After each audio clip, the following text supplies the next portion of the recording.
Does he need real? He's alive?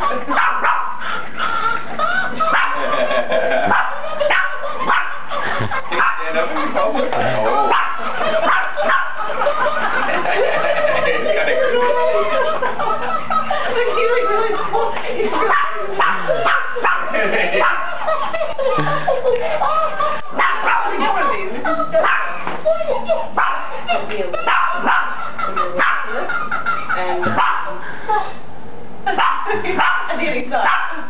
And I thought it was like a joke. I thought it was like a ghetto toy, right? And then it's really isn't. You know what's funny? They have a website called elfyourself.com. Okay.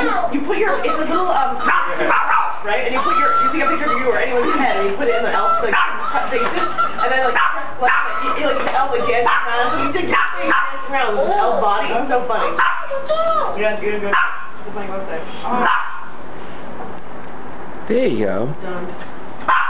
All right.